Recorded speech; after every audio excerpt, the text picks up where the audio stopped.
Good morning student. एक बार फिर आप लोग को यूट्यूब चैनल में स्वागत है।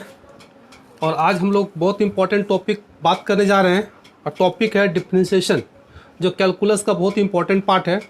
आज हम लोग इस वीडियो में डेफिनेशन ऑफ डेरिवेटिव यानी कि जिसको डिफरेंशियल कोफिशिएंट कहते हैं, सेकंड नंबर में डेफिनेशन ऑफ डिफरेंशिएशन के बारे में देखेंगे।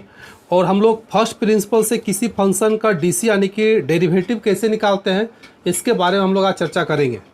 तो आज यह वीडियो क्लास 11th और 12th दोनों के लिए बहुत इंपॉर्टेंट है। और डेरिवेटिव का यूजेज हम लोग एप्लीकेशन ऑफ डेरिवेटिव इंटीग्रेशन के साथ साथ फिजिक्स में भी बहुत बड़ी संख्या में हम लोग करते हैं, इसलिए यह वीडियो भी सारे स्टूडेंटों के लिए बहुत इंपॉर्टेंट है। इसे शुरू से अंत तक जरूर देखें। तो चलिए हम लोग शुरू करते हैं। चलिए हम लोग बात करते हैं कि डिफरेंशिएशन आखिर क्या है। तो डिफरेंशिएशन को जानने से पहले हम लोग जानने की कोशिश करेंगे डेरिवेटिव, ठीक है, कि आखिर डेरिवेटिव किसे कहते हैं। क्योंकि हम लोग पूरा मैथ में हम लोग हर एक फंक्शन का डेरिवेटिव निकालेंगे, तो यह जानना ज़रूरी होता है कि किसी फंक्शन का जो डेरिवेटिव निकालते हैं आखिर किसे कहते हैं और क्या होता है। तो हम लोग आज डिस्कस करेंगे डेरिवेटिव के बारे में, ठीक है। चलिए हम लोग बात करते हैं डेरिवेटिव। डेरिवेटिव किसी फंक्शन का निकलता है। जैसे अगर y = f(x) है तो इस फंक्शन का डेरिवेटिव का क्या अर्थ होता है। अगर हम मान लेते हैं कोई कर्व लिए, तो कर्व किसी फंक्शन का होता है। तो किसी कर्व का जो टेंजेंट होता है, जैसे हम लोग मानते हैं इस कर्व का एक टेंजेंट लेते हैं इस तरह से, ठीक है, ये क्या हो गया, टेंजेंट हो गया। किस पॉइंट पे, हम मान लेते हैं पॉइंट P पे। तो किसी भी कर्व का जो टेंजेंट होता है, टेंजेंट का जो स्लोप होता है, अगर हम लोग थीटा मान लेते हैं, तो हम लोग क्लास 11 में पढ़े थे कि इस टेंजेंट का स्लोप होता था कितना, tan थीटा। यानी कि tan थीटा को हम लोग क्या बोलते थे, स्लोप। या फिर दूसरा डेफिनेशन था difference of y coordinate and difference of x coordinate को हम लोग क्या बोलते थे, स्लोप। तो डेरिवेटिव का डेफिनेशन हम लोग यहाँ से निकालेंगे। जो किसी भी फंक्शन का, अगर हम लोग मान लेते हैं y = f(x) एक फंक्शन है और इस फंक्शन का डेरिवेटिव का बात करेंगे तो जिसको हम लोग डिनोट करेंगे dy/dx से। किसी फंक्शन का डेरिवेटिव dy/dx से डिनोट करते हैं। आखिर dy/dx को ही डेरिवेटिव कहते हैं, तो किसे कहलाता है। तो हम लोग कह सकते हैं कि the slope of the tangent, the slope of the tangent to the curve. किसका, टू द कर्व। ये जो कर्व दिख रहा है तो कर्व किसका है, to the curve of the function y = f(x) is called derivative, is called derivative. जिसका दूसरा नाम भी होता है डिफरेंशियल कोफिशिएंट, जिसको हम लोग क्या बोलते हैं, डिफरेंशियल कोफिशिएंट, ठीक है। दूसरा नाम क्या है इसका, डिफरेंशियल कोफिशिएंट, जिसको शॉर्टकट में हम लोग डी और सी से डिनोट करते हैं। यानी कि डी मतलब डिफरेंशियल, सी मतलब कोफिशिएंट। तो ये समझ में आ गया कि कोई कर्व होता है, इस कर्व का जो टेंजेंट होता है उस टेंजेंट का जो स्लोप होता है, यानी कि स्लोप को ही हम लोग क्या बोलते हैं, डेरिवेटिव। दैट इज यानी कि dy/dx जो होता है वो तुम्हारा tan थीटा होता है। dy/dx क्या होता है, tan थीटा होता है। ये क्लियर हो गया। हम लोग इसका दूसरा अर्थ अगर समझ सकते हैं डेरिवेटिव का, तो dy/dx रेट ऑफ चेंज होता है। dy/dx क्या होता है, हम लोग दूसरा का डेफिनेशन देखेंगे तो कह सकते हैं रेट ऑफ चेंज किसका, इन y। देखिए y को हम लोग डिफ्रेंशिएट कर रहे हैं तो y का चेंजिंग होता है, यानी कि rate of change in y किसके रिस्पेक्ट में, तो विथ रिस्पेक्ट टू x। यानी कि x के रिस्पेक्ट में क्या कर रहे हैं, y को हम लोग चेंज कर रहे हैं। यानी कि अगर हम इसको समझना चाहेंगे तो अगर हम लोग मान लेते हैं कि सर्कल है, ठीक है, और इसका इरेडियस हो गया। इरेडियस मतलब हम लोग x मान लिए, ये क्या हो गया, रेडियस। और ये पूरा राउंड जो हो गया ये पेरीमीटर हो गया, जिसको हम लोग चलो y से डिनोट करते हैं। ये क्या हो गया, पेरीमीटर हो गया। तो यहाँ पे एक सवाल है कि जैसे जैसे हम इस रेडियस को चेंज करेंगे वैसे मेरा क्या होगा, y चेंज होगा। यानी कि x के रिस्पेक्ट में क्या हो रहा है, y चेंज हो रहा है। तो उसी को हम लोग बोलते हैं dy/dx, ठीक है। यानी किसी एक के रिस्पेक्ट में दूसरे में जो चेंजिंग आता है वही तुम्हारा डेरिवेटिव कहलाता है, जिसको dy/dx कहते हैं। यानी कि इसके बारे में हम लोग एप्लीकेशन ऑफ डेरिवेटिव में पूरा डिटेल से पढ़ेंगे, स्लोप के बारे में और रेट ऑफ चेंज के बारे में। जैसे अगर हम लोग रेडियस को छोटा कर देते, देखिए अगर रेडियस को हम छोटा कर देते हैं तो पेरीमीटर भी क्या होगा, छोटा होगा। अगर रेडियस को हम बड़ा कर देते हैं तो पेरीमीटर भी क्या होगा, बड़ा होगा। तो जैसे जैसे x को हम चेंज करते हैं वैसे वैसे मेरा y क्या हो रहा है, चेंजिंग हो रहा है। ठीक है। या हम लोग कह सकते हैं अगर एक्स को हम टी के रिस्पेक्ट में अगर हम चेंजिंग करते हैं तो वाई भी मेरा चेंज होगा किसके रिस्पेक्ट में, तो टी के रिस्पेक्ट में। तो जो रेट ऑफ चेंज होता है वही तुम्हारा डेरिवेटिव भी होता है, और स्लोप जो होता है किसी टेंजेंट का उसको भी हम लोग डेरिवेटिव कहते हैं। तो इसके बारे में हम लोग थोड़ी और डिटेल से एप्लीकेशन ऑफ डेरिवेटिव में हम लोग देखेंगे। अब इसका यूजेस कहाँ होता है, जैसे D Y by D X हम लोग फिजिक्स वगैरह में बहुत ज़्यादा यूज़ करते हैं। किसमें, फिजिक्स वगैरह में हम बहुत ज़्यादा इसका यूज़ करते हैं, किसका, डेरिवेटिव का। इसलिए भी फिजिक्स वाले को भी यार डेरिवेटिव जानना बहुत ज़रूरी होता है। अगर हम लोग मान लेते हैं कोई रास्ता को अगर हम लोग तय करना है, अगर हम लोग बाइक से अगर हम लोग सफ़र कर रहे हैं, ठीक है, तो अगर मान लेते हैं 200 किलोमीटर है तो अपना स्पीड को हम कितना बढ़ाएं, या अपना स्पीड को हम जिस रेट से बढ़ाएंगे मेरा डिस्टेंस का समय भी क्या लगेगा, कम लगेगा। डिस्टेंस क्या होगा, घटते चला जाएगा। हम यहाँ स्पीड अपना बढ़ाते हैं तो डिस्टेंस क्या होता है, घटते चला जाता है। तो इसी सारे चीज़ को हम लोग डेरिवेटिव में फाइंड करते हैं कि किस रेट से हम स्पीड को बढ़ाएंगे कि मेरा जो पूरा डिस्टेंस कवर होता है किस रेट से घटेगा। यानी कि एक रेट को कम बेसी करने से दूसरा में क्या होता है, चेंजिंग होता है। इसी को हम लोग डेरिवेटिव कहते हैं। इनका पूरा एप्लीकेशन डेरिवेटिव हम लोग पूरा थ्रोली इसको पढ़ेंगे। तो अभी हम लोग को सिर्फ सीखना है कि किसी फंक्शन का डिफरेंशिएट कैसे करते हैं, यानी कि उसका डेरिवेटिव कैसे निकालते हैं। ठीक है, तो आगे हम लोग चलते हैं। अभी हम लोग देखेंगे कि डिफरेंशिएशन आखिर क्या है। हम लोग तो डेरिवेटिव देख लिए कि डेरिवेटिव किसी भी कर्व का जो टेंजेंट होता है उसका स्लोप को कहते हैं, या फिर किसी फंक्शन का जो रेट ऑफ चेंज होता है उसको भी हम लोग डेरिवेटिव कहते हैं। अब हम लोग आगे देखेंगे आखिर डिफरेंशिएशन क्या होता है। तो चलिए हम लोग देखते हैं डिफरेंशिएशन। ठीक है, यह एक प्रोसेस है। डिफरेंशिएशन क्या है, किसी भी फंक्शन का डेरिवेटिव निकालने के क्या है, प्रोसेस है। यानी कि इसका डेफिनेशन हम लोग लिख सकते हैं कि द प्रोसेस ऑफ, देखिए, the process of finding derivative, जिसको हम लोग डिफरेंशियल कोएफिशिएंट यानी कि डीसी कहते हैं। तो किसका डेरिवेटिव निकालेंगे, ऑफ फंक्शन, ऑफ ये फंक्शन, यानी कि हम लोग फंक्शन ले लेते हैं एफ एक्स, इज कॉल्ड क्या, डिफरेंशिएशन। इसको कहलाता है डिफरेंशिएशन। क्लियर हो गया। यानी कि यह क्या है, एक प्रोसेस है किसी भी फंक्शन का डेरिवेटिव निकालने का।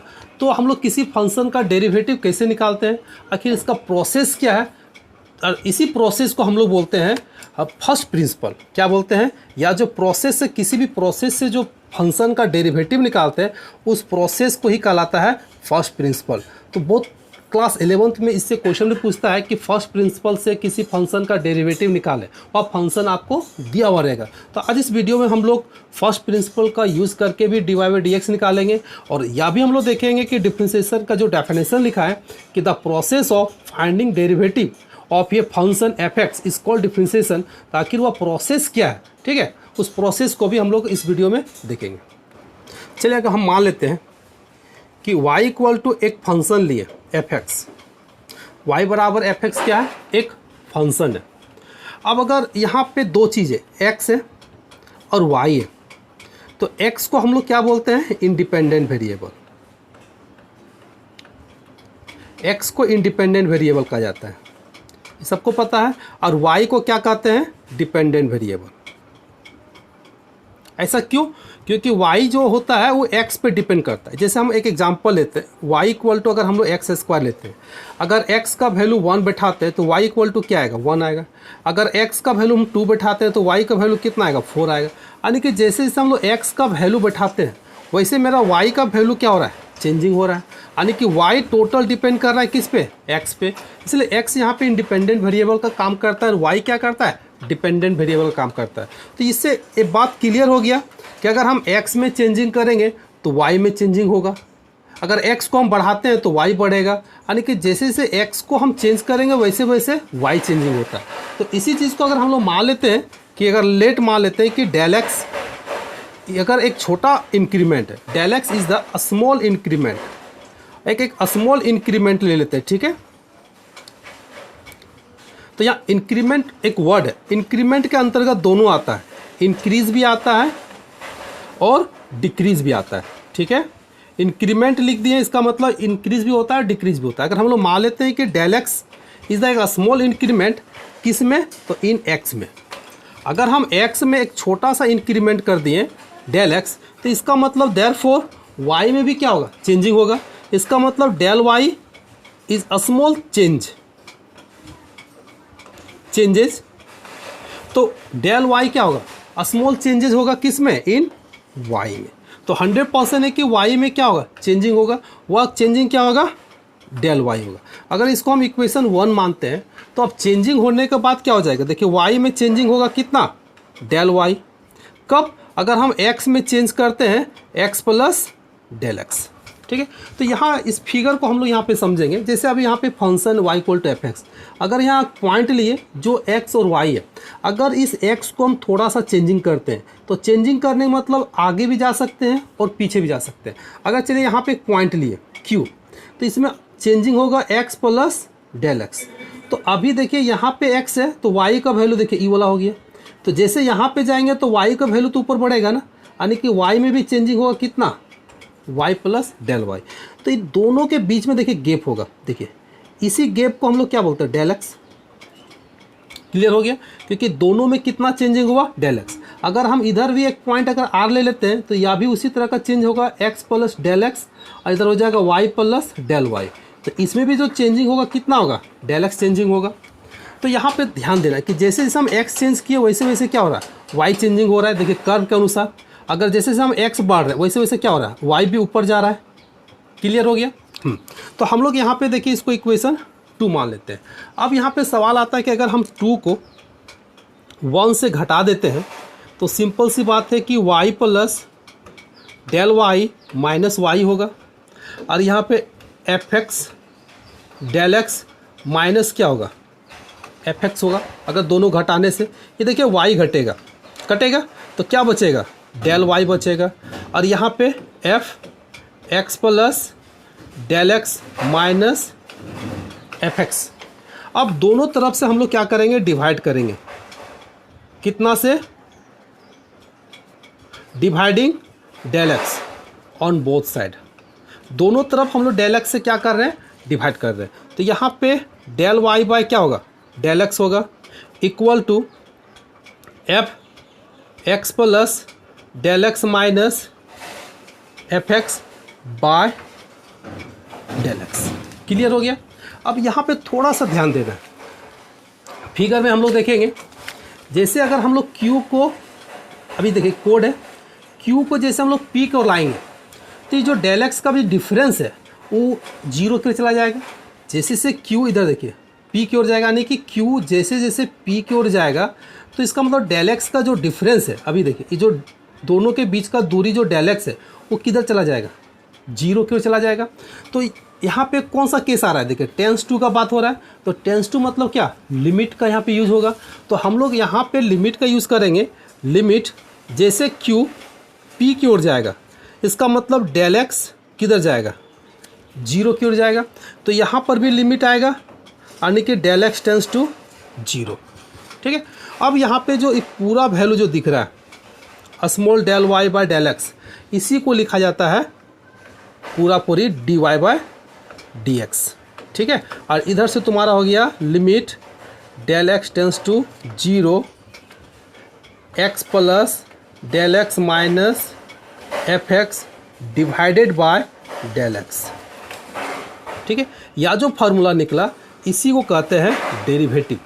और इसको निकालने का जो प्रोसेस हम लोग अभी देखें, यहाँ पे जो डेल एक्स घटाए बढ़ाएं माइनस किए, या जो प्रोसेस है इसी प्रोसेस को कहलाता है डिफरेंशिएशन। या जो वैल्यू निकलाने के D Y by D X, इसी को कहलाता है डेरिवेटिव।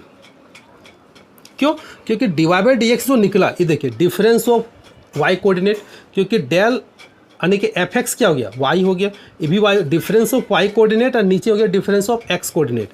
और यह फार्मूला किसका देता है, तो स्लोप का फार्मूला देता है। किसका देता है, स्लोप का। तो स्लोप ही निकल गया D Y by D X. और इसको निकालने का जो प्रोसेस था, उस प्रोसेस को हम लोग बोलते थे क्या, डिफरेंशिएशन। इस प्रोसेस को क्या कहते थे, डिफरेंशिएशन। ठीक है, ये प्रोसेस को। और ये जो D Y by D X को ही हम लोग कहते हैं डेरिवेटिव। अब यहाँ पे एक सवाल आता है, ये जो लिमिट है, किसी बुक में एच भी दिखता है, अगर हम लोग डेल एक्स को अगर एच बैठा देते हैं, डेल एक्स को क्या करते हैं, अगर हम एच बैठा देते हैं तो मेरा D Y by D X का एक फार्मूला आ जाता है एच टेंस टू जीरो, यहाँ पे एक्स प्लस क्या हो जाएगा एच माइनस एफ एक्स बट्टा डेल एक्स की जगह क्या हो जाएगा एच। और इसी फार्मूला का बहुत सारा बुक में क्या करता है यूज़ करता है, और इसी का यूज़ करके हम लोग वैल्यू निकालते हैं, यानी कि डिफरेंशियल कोफिशिएंट निकालते हैं, जिसको हम लोग बोलते हैं फर्स्ट प्रिंसिपल। क्या बोलते हैं, इसी को कहलाता है फर्स्ट प्रिंसिपल। तो अब हम इस फार्मूला का यूज़ करके या बाय डेफिनेशन या फिर फर्स्ट प्रिंसिपल का यूज़ करके किसी फंक्शन का डिफरेंशियल कोफिशिएंट कैसे निकालते हैं, चलिए अभी हम लोग उसी को निकालते हैं। चलिए हम लोग देखते हैं किसी भी फंक्शन का डिफरेंशियल कोफिशिएंट कैसे निकालते हैं यूज़ करके, किसका, तो फर्स्ट प्रिंसिपल, यानी कि फर्स्ट प्रिंसिपल का यूज़ करके किसी फंक्शन का डेरिवेटिव कैसे निकालते हैं। जैसे यहाँ पे क्वेश्चन लिखे हुए हैं find the derivative of sine x, यानी कि साइन एक्स का डेरिवेटिव निकालना है फ्रॉम द किसका, फर्स्ट प्रिंसिपल का यूज़ करके। तो हम लोग पहले मान लेते हैं कि लेट एफ एक्स, यानी कि साइन एक्स क्या, एफ एक्स एक फंक्शन है, क्लियर है। तो हम लोग के पास है वी हैव या वी नो दैट, अभी हम लोग लिखे थे कि D Y by D X equal to क्या फॉर्मूला लिखे थे, limit S tends to zero we have from the first principle, from the first principle, ठीक है। तो हम लोग का अभी क्या फंक्शन था, F X plus H minus F x बट्टा एच, अब यही फार्मूला था। हम लोग एफ एक्स का वैल्यू हमारे पास है, देखिए एफ एक्स इक्वल टू कितना है, सॉरी साइन एक्स। तो हमको क्या ज़रूरत है, एफ एक्स का ज़रूरत है और एफ एक्स प्लस एच का ज़रूरत है। तो हम लोग यहाँ पे एफ एक्स प्लस एच का वैल्यू निकालेंगे, तो यहाँ पे क्या हो जाएगा, साइन एक्स प्लस एच हो जाएगा, क्लियर है। और चूँकि एफ एक्स को हम लोग जानते हैं वाई, एफ एक्स किसके बराबर होता है, वाई के बराबर होता है। तो हम लोग यहाँ वाई के जगह पे लिख सकते हैं कितना, साइन एक्स। अब चलिए हम लोग सारा फार्मूला में बिठा देते हैं, limit S tends to zero.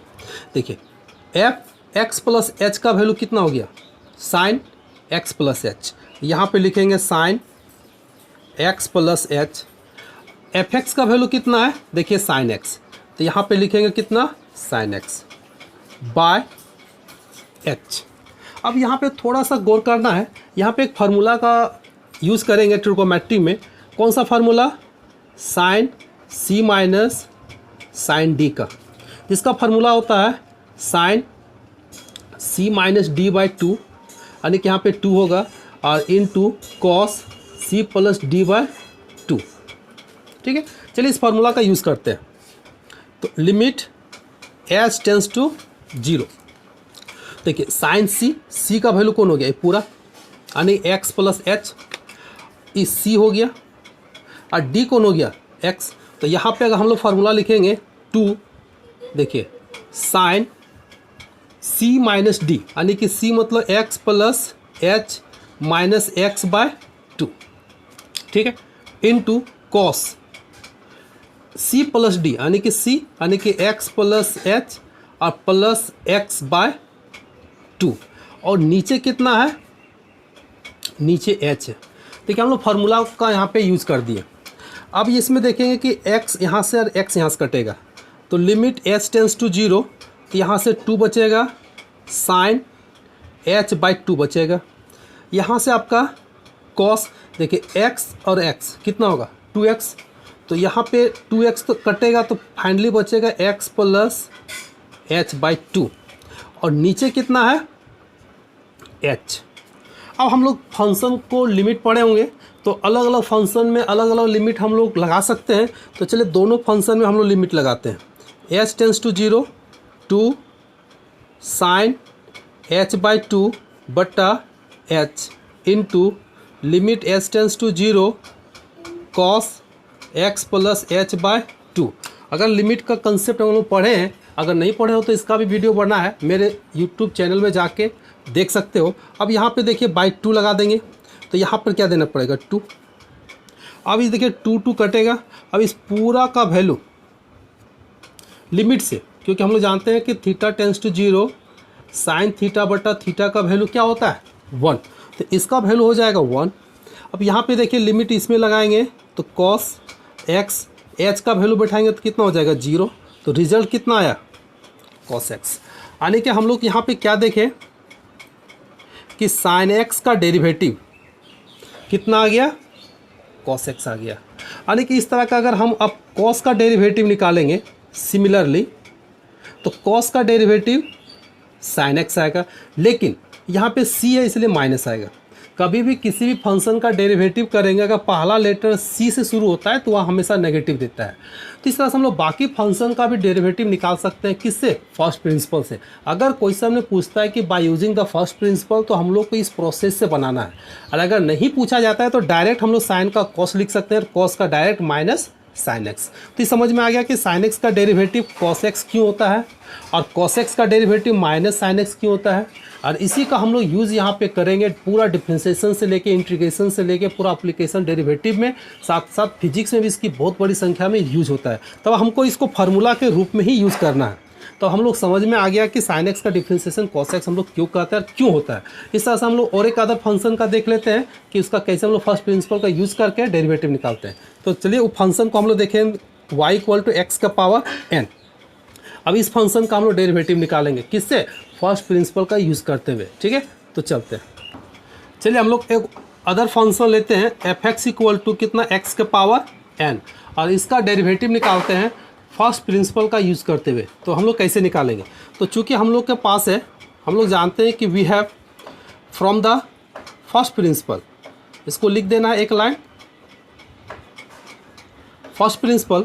तो यहाँ पे dy/dx = limit s tends to 0 f(x + h - f(x/h)। ये चीज़ को हम लोग देखे थे, प्रूफ भी किए थे। अब यहाँ पे देखते हैं कि f(x) का वैल्यू हम लोग के पास क्या क्या है। देखिए f(x) का वैल्यू दिया हुआ है x⁴n, तो हम लोग को निकालना है f(x + h)। तो यहाँ पे f(x + h) का वैल्यू निकालेंगे तो x के जगह पे x प्लस क्या लिखेंगे h, तो पावर कितना हो जाएगा n। अभी दोनों वैल्यू को हम लोग क्या करेंगे, इस फार्मूला में बैठा देना है। तो चलिए हम लोग बैठाते हैं। तो देखिए dy/dx limit h tends to 0, यहाँ पे इसके जगह पे क्या बैठेगा x + h⁴n, x⁴n, और नीचे आपका हो जाएगा h। अब यहाँ पे देखिए बाइनोमियल का फार्मूला का यूज़ है, तो बाइनोमियल का फार्मूला का हम लोग यूज़ करेंगे। तो इसका फार्मूला क्या होता है x⁴n plus n into x⁴n - 1 × h। यानी कि जैसे से x का पावर घटता है h का पावर बढ़ते चला जाएगा, और n ऐसे भी n फैक्टोरियल में हम लोग यूज़ करते हैं या फिर कम्बिनेशन में यूज़ कर सकते हो। फिर आगे बढ़ता है n × n - 1/2, तो x का पावर हो जाएगा कितना n - 2, फिर यहाँ पे बढ़ेगा h²। इस तरह से आगे बढ़ते चला जाता है। ठीक है, फिर यहाँ पे देखिए माइनस x का पावर कितना n, नीचे कितना है h। देखिए x का पावर n और यहाँ से x का पावर n कटेगा। अब फिर हम लोग यहाँ से लिमिट s टेंस टू 0, तो क्या बचा n x⁴n - 1 × h plus n × n - 1/2 x⁴n - 2, इधर से कितना h², डॉट डॉट चलते जाएगा। अब नीचे कितना हो गया h। अब h को हम कॉमन ले सकते हैं, चलिए h कॉमन ले लिए, तो n बचा x⁴n - 1 प्लस ये h तो बाहर निकल गया, यहाँ से n × n - 1/2 x⁴n - 2, यहाँ से देखिए 2 h है, एक बाहर निकलेगा h बचेगा, अब प्रत्येक टर्म में h बचेगा। ठीक है, और नीचे कितना है देखिए h, ये h कटेगा। अब लिमिट को हम एडजस्ट करवाते हैं, तो जहाँ जहाँ h है वहाँ क्या होगा 0। देखिए एक यहाँ h है, इसके बाद वाला प्रत्येक टर्म में h होता है। क्लियर है, अब इसमें तो कोई h नहीं है, तो क्या बचेगा n x⁴n - 1 plus n × n - 1/2 x⁴n - 2, यहाँ पे h है तो क्या हो जाएगा 0, और इस तरह से प्रत्येक टर्म क्या हो जाएगा 0 हो जाएगा। तो हम लोग यहाँ पे क्या देखें, y का वैल्यू बैठाएंगे x⁴n और यहाँ पे हो गया dx, तो ये पूरा टर्म क्या हो जाएगा, 0 हो जाएगा। तो बचेगा क्या, n इंटू एक्स का पावर n। तो इस तरह से हम लोग क्या देखें कि अगर x का पावर अगर n हो तो उसका डेरिवेटिव क्या होता है, तो n इंटू एक्स का पावर n माइनस 1 होता है। ठीक है, तो x का पावर n का डेरिवेटिव हम लोग निकाल दिए। अब इस फार्मूला का डायरेक्ट यूज़ करके अगर हम लोग डिफ्रेंशिएट निकालना है, अगर मान लेते हैं यहाँ पे 6 है और अगर इसको x के रिस्पेक्ट में डिफ्रेंशिएट करना है तो n के जगह क्या होगा 6 और x के पावर, तो 6 माइनस क्या होगा 1, तो इसका डेरिवेटिव कितना निकल जाएगा, डायरेक्ट 5। अगर डायरेक्ट निकालने के लिए बोलेगा तो हम लोग ऐसे निकालेंगे, और फर्स्ट प्रिंसिपल का यूज़ करने के लिए बात करेगा तो ये सारा प्रोसेस हम लोग निकालना है। और इस तरह से किसी भी डेरिवेटिव को हम लोग फर्स्ट प्रिंसिपल का यूज़ करते हुए निकाल सकते हैं। तो यह तुम्हारा एक फार्मूला हो गया। तो इस तरह से हम लोग बहुत सारा फंक्शन का डेरिवेटिव निकाल सकते हैं और उन सारे फार्मूला को हम लोग को याद रखना होगा। जैसे अगर हम लोग मान लेते हैं a के पावर x है, तो इसका डेरिवेटिव अगर हम लोग निकालेंगे तो कितना निकलेगा, ax और log a, बेस कितना होना चाहिए, e होना चाहिए। क्लियर है। फिर इस तरह से अगर हम लोग मान लेते हैं, अगर log x का डेरिवेटिव निकालते हैं तो log x का डेरिवेटिव आता है कितना, 1/x। फिर हम लोग अगर डेरिवेटिव निकालते हैं, अभी हम लोग निकाले थे साइन कॉस का निकाले थे, अगर हम लोग tan का निकालते हैं तो tan का डेरिवेटिव आता है कितना, sec स्क्वायर x।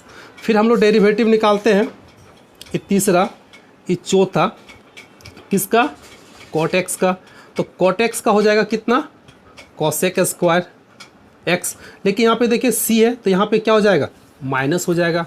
फिर हम लोग निकालते हैं sec x का, तो देखिए sec x का हो जाएगा sec x into tan x। फिर डेरिवेटिव अगर हम लोग को निकालना रहेगा, अगर हम लोग cosec का निकालते हैं तो देखिए c है तो c का मतलब यहाँ पे सीधा माइनस होगा, तो इसका क्या रिजल्ट आएगा, cosec x into cot x।